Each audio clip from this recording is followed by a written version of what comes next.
It's been about 2 months since I last looked at every card contained in Marvel Snap Series 3 and talked through what their position is in the metagame. Today is going to be a full breakdown of where every card in Series 3 fits into Marvel Snap's current format, in my opinion. Buckle up, let's talk about some cards here, huh?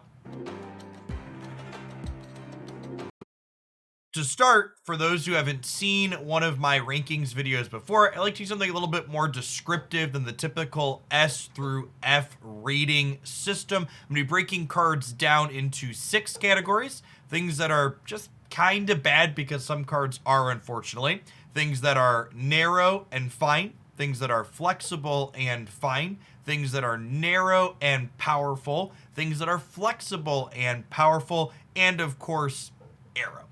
The big thing to understand about the power rankings in this breakdown is that the cards in both powerful categories, in my opinion, are similar strengths when it comes to the decks that they are often found in and contained in the metagame. However, the cards in the flexible category are perhaps a bit more desirable to consider picking up because they're played in a wider range of decks than the things that are contained inside of the narrow and powerful category. Similarly, things in flexible and fine and narrow and fine, similar power levels when they're being played, but the range of things that the flexible cards are played in tends to be much wider than the things that the narrow cards are played in. With that being clarified, let's talk about the beautiful elephant in the room to start, Aero. Aero is, I think, without question, the best card in Marvel Snap currently. I do not think it's an exaggeration to say that if you take whatever is the worst card in any given Marvel Snap deck that you're playing and you replace it with Aero, that deck list is probably going to win more than it did before. Aero honestly has kind of a leader-esque effect. If you're ahead in 2 lanes and your opponent can't deploy enough things to the board to fill their locations up, Aero is going to drag whatever they play on the most important turn of the game to a location that you can just kind of give away and punt, and you'll stay winning in the other 2 paths where you're already ahead. Aero is a full cut above anything else in the game, and I think she is the best card, not close. Diving on into our flexible and powerful cards next, first up is still Mystique. She doubles up an ongoing effect, making her indispensable in any archetype that revolves around an ongoing card, such as Cerebro or Patriot, and she also sees excellent play in decks like Mr. Negative, looking to double up Iron Man, as well as play in fringe decks like Wong Combo that aren't very good, but are definitely a ton of fun. Moving along, Brood is a key unique enabler in a number of archetypes as well, providing 3 2-power bodies, 2 of which have no abilities, makes it an absolute requirement in Cerebro 2 as well as Patriot, and all of Brood's bodies cost 3, meaning that it is still excellent inside of Silver Surfer shells. Moving on to generically good 6 drops with the Fall of Leader, Doctor Doom and Magneto are definitely the best generic 6 drops Marvel Snap has to offer and can slot in as a flexible top end in a variety of different deck lists. She-Hulk is technically a flexible 6 drop as well. However, her cost reduction ability allows her to slot in nicely to a variety of combo decks and other positions as well. Whether you're doubling her up with Moon Girl or doubling her power with Shuri and then copying her with Taskmaster, She-Hulk belongs in a number of competitive and powerful decks in the Marvel Snap metagame. Sarah's cost reduction is still excellent inside of disruptive shells, as well as decks like Silver Surfer, looking to spew an incredible amount of power into play in the final moments of the game. Moose is a fantastic choice in the current metagame as a proactive, disruptive card against things like Galactus as well as Deathwave, and it can also be a defensive card when it comes to protecting key ongoing cards you might have, such as Cerebro or Patriot, from opposing copies of Enchantress that might be looking to wipe away her abilities. Hood and Titania are just incredibly above rate 1 drops. Hood's 1 energy, 6 power demon is unmatched, while its body also enables destroy archetypes with Carnage and Killmonger. Titania is 5 stats for 1 energy, and while her habit to bounce back and forth across the board can be a risk if you deploy her early, she's an excellent card to be playing in the final moments of the game when you know that she's going to safely stay on your side of the board. Finally, rounding out the flexible and powerful category, we have Polaris. In my opinion, Polaris is probably one of the most underutilized cards in Marvel Snap. Her 5 stats for 3 energy means she's above rate compared to a lot of other 3 energy plays and how much power they provide. And her effect, moving a random 1 or 2 cost around, can have a lot of utility in different spots with locations such as the Space Throne or others when you're yanking your opponent's cards around and they feel safe with where they are currently at. Moving on to our narrow and powerful category, we start off with a number of cards that define the archetypes in which they are being played and are not replaceable in those decks. Cerebro, Patriot, Mr. Negative, Daredevil, Destroyer, and Death. The cards that these decks are contained in are often named after them and have the decks built around their unique and powerful effects. Picking up any of these cards, I think, is a very reasonable choice because they all open up new, unique strategies that are reasonable and powerful inside of Marvel Snap. Moving along to our next few cards inside of the narrow and powerful category, we have a group of cards that all do a similar effect but are typically played together in the same decks, and that is Wave, Electro, and Psylocke.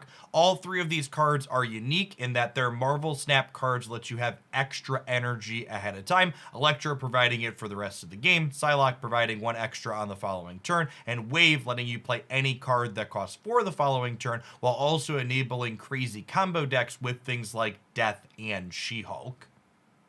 Because these 3 cards are the only cards in Marvel Snap that really fill this role of giving you extra energy ahead of time, any deck that any of these cards are contained within typically can't replace them without making the deck significantly worse.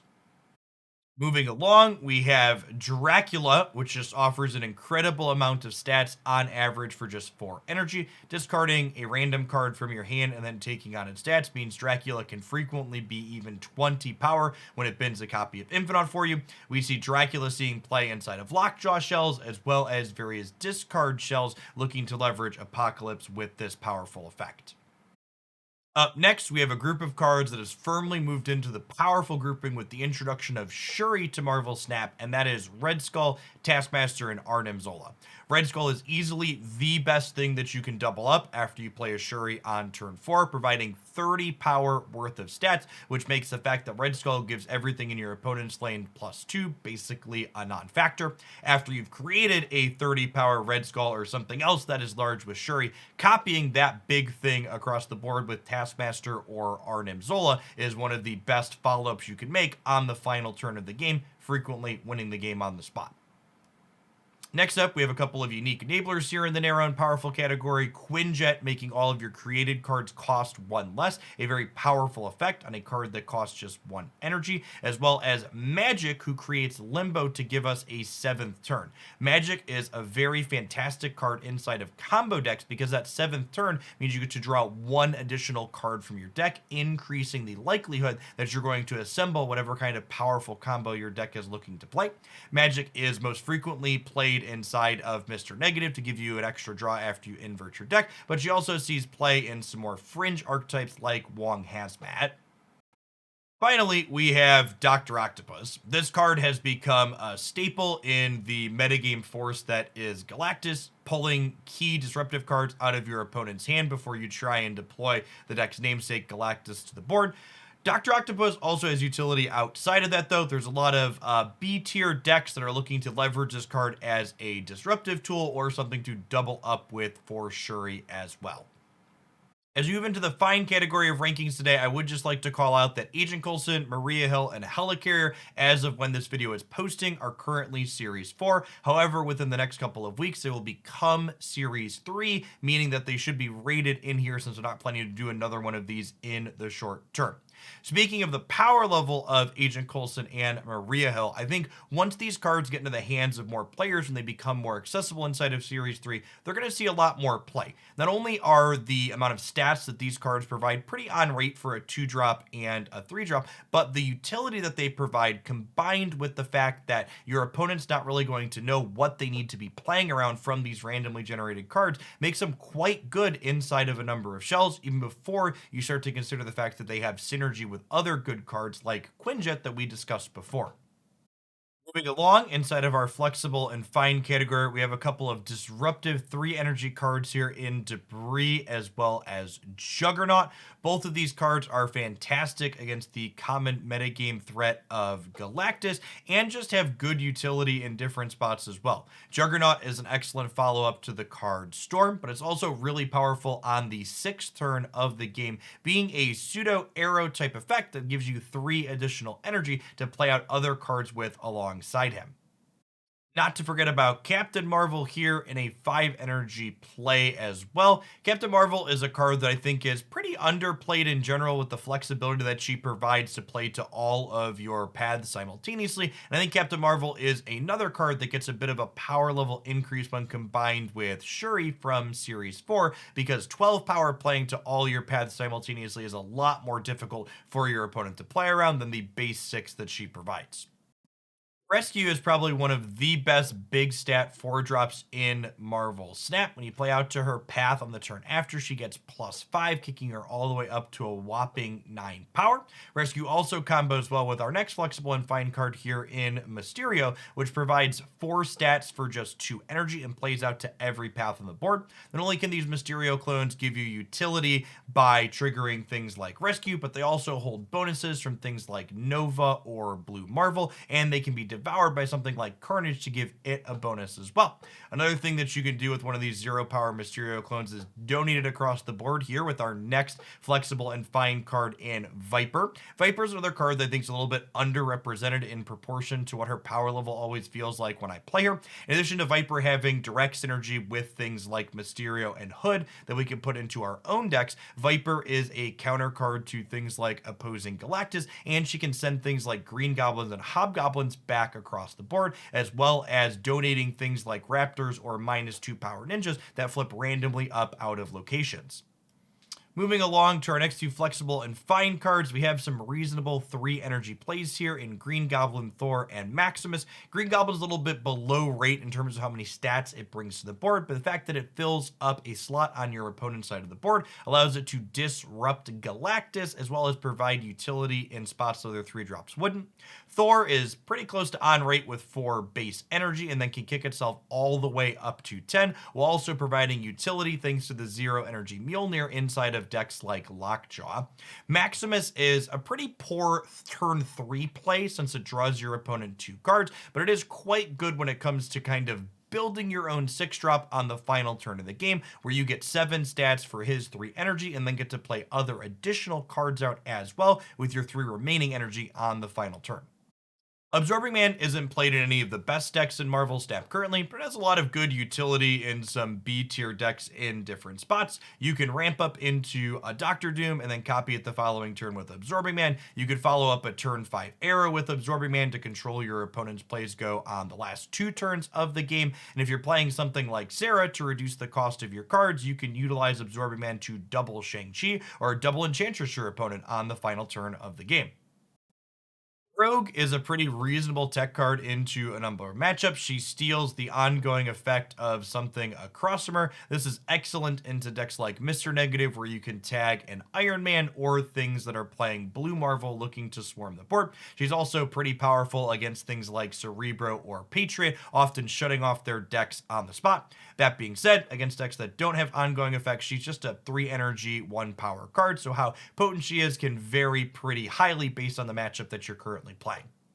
Moving along to our narrow and fine groupings of cards, we have things that are contained inside of B-rate decks that aren't quite as powerful as things like Deathwave or Galactus or Shuri decks, but they can keep up in their own right if you draw well and play well. Starting inside of these groupings here is this entire first row is all discard cards. MODOK was a recent season pass card that put discard a little bit on the map. That being said, the MODOK decks are still a little bit inconsistent in my experience and prone to various disruptive elements. They're fun if you really enjoy playing them, but I do think in terms of total power level, they're still a little bit of a cut below the better decks that I just talked about. Moving along to our next row of narrow and fine cards, we have some pairs that work well inside of their specific archetypes with unique effects. Beast and Falcon are two of the only cards in the game that currently bounce things back to your hand, working very well inside of some niche collector shells. Typhoid, Mary, and Zero see some amount of play inside of various Shuri shells. However, there are also variations of the Shuri deck that don't contain either of these cards as well.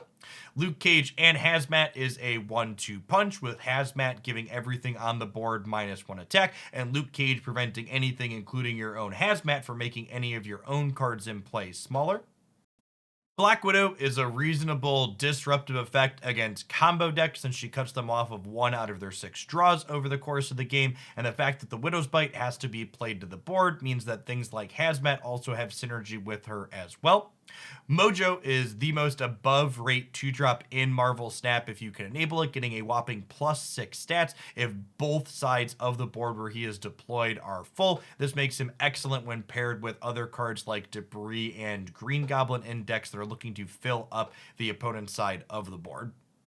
As we slide along to our third row of cards, we have a number of 4-drops that see some amount of play with Zabu, but in general get outclassed by a lot of other cards outside of niche situations. Drax and Crossbones filling this description to a T.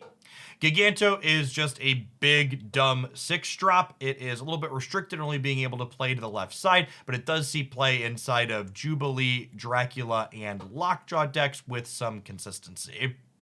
Invisible Woman sees niche amounts of play inside of B tier combo decks. She enables things like Modoc Hela, as well as hiding any ongoing or on-reveal shenanigans you might have with Wong from opposing enchantresses. However, you should keep in mind that any good players are likely going to Cosmo your Invisible Woman path if they know what's good for her, making the combos that she's trying to enable still pretty susceptible to this popular disruption piece. Kingpin is an incredibly fun and sweet card. On the 6th turn of the game, he destroys anything that gets moved into his location, making him pair excellently with things like Juggernaut and Aero. He only makes it into the narrow and fine category, however, because Juggernaut and Aero are still pretty good cards without him and generally don't need the extra help that he provides.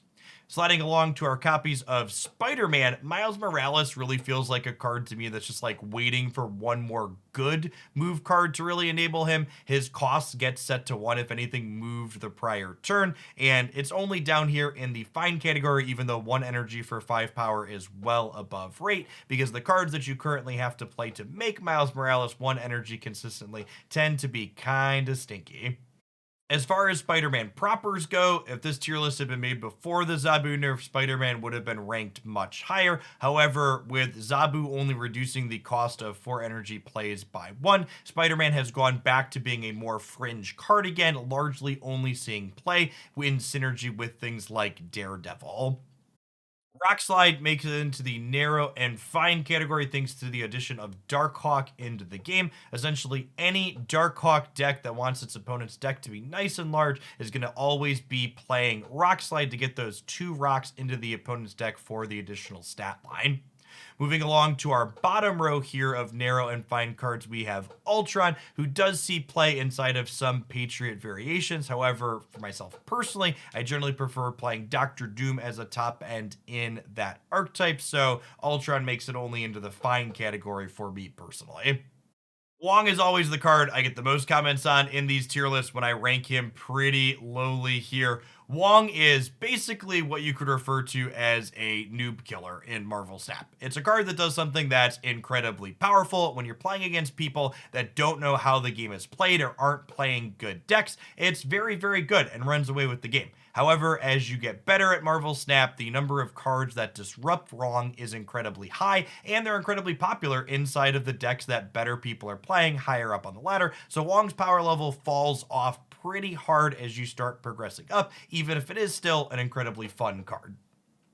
Wasp and Yellow Jacket are currently the only 0 energy cards that you can put in your starting Marvel Snap deck. They have good synergy with Lockjaw as well as Series 4 card Valkyrie that's looking to play a bunch of cards out and then set all of their stats to 3. Yellow Jacket and Wasp also work very well with our next card here in Jane Foster the Mighty Thor, who draws all of our 0 cost things out of our deck. With Bass becoming more accessible by entering Series 4, I've promoted Adam Warlock to Narrow and Fine this month. I think Bast into Adam Warlock and other things, especially inside of the Cerebro 3 shell, is very reasonable and competitive thing to be doing, even if Adam typically leaves a lot to be desired in other shells where it's more difficult for him to consistently draw cards. Rounding out our tier list with some kind of bad cards, we have the Mighty Who Has Fallen in Leader. Unlike a lot of cards that when they get nerfed or changed in Marvel Snap, they remain playable, that's just not been the case with this green fella, and honestly, good riddance to him. I wouldn't be surprised if Leader gets another bit of a redesign or numbers touch up because in its current state, Leader just does not see any metagame play in Marvel Snap. Our second kind of bad card might be changing here soon. This video is being posted just before Stature releases into Series 5, a card that cares about your opponent discarding cards. If that's the case, maybe reconsider Black Bolt once you see Stature in action, but as of the current metagame, when I'm recording this video, Black Bolt sees no play and is not useful at all. Agatha Harkness is an incredibly sweet card with a novel deck building requirement in that she plays your deck for you. However, she's just not very good, and she's probably not designed to be. I have to imagine if a deck where the AI plays your cards for you randomly was ever competitive, it would probably be problematic to Marvel Snap as a whole. This time through, when it comes to the kind of bad cards, I've been a little bit more aggressive and included Deadpool, Venom, Dagger, and Human Torch down here. I think all four of these cards have some potential, but they're really just lacking proper supporting cast. It really feels like we need one more good Destroy card, which we might be getting in Teenage Warhead and Nimrod inside of March later this year. But as of right now, the only competitive Destroy deck in Marvel Snap is definitely the Death Wave Destroy combo deck, and that deck doesn't play Deadpool or Venom. Similarly, Dagger and Human Torch, when everything comes together in the movement archetype, can put big numbers into play, but that deck is not consistent and it suffers a lot from location variance. Perhaps there could be a new move card added to Marvel Snap in the future that could bring that archetype into relevance, but right now, Dagger and Human Torch just don't see any play in any decks that are putting meaningful numbers or game plan together. With the addition of MODOK to the game, giving discard decks a way to empty their hand in its entirety and making them a little bit more popular, Ronan the Accuser has fallen down into kind of bad this month. Similar to some of the other cards in this grouping, looking forward to the future, we have Master Mold coming out in Series 5 in March. That's a card that puts 2 copies of Sentinel into your opponent's hand, so that could perhaps put Ronan on the map, but as of right now, Ronan's a card that's kind of weak to begin with and ends up in a poor metagame position with the addition of MODOK to the game. The rest of the cards here, I don't really have much meaningful things to say about. They're just not very good. Their stats that they provide alongside their effect for their energy cost is just not great, and they just don't really see any play inside of the Marvel Stat metagame as of the recording of this video. That was a lot of words and stuff. If you liked what I had to say, snap the like button, help the video get to some more people. Enjoy the rest of your day, folks. Thanks for watching as always.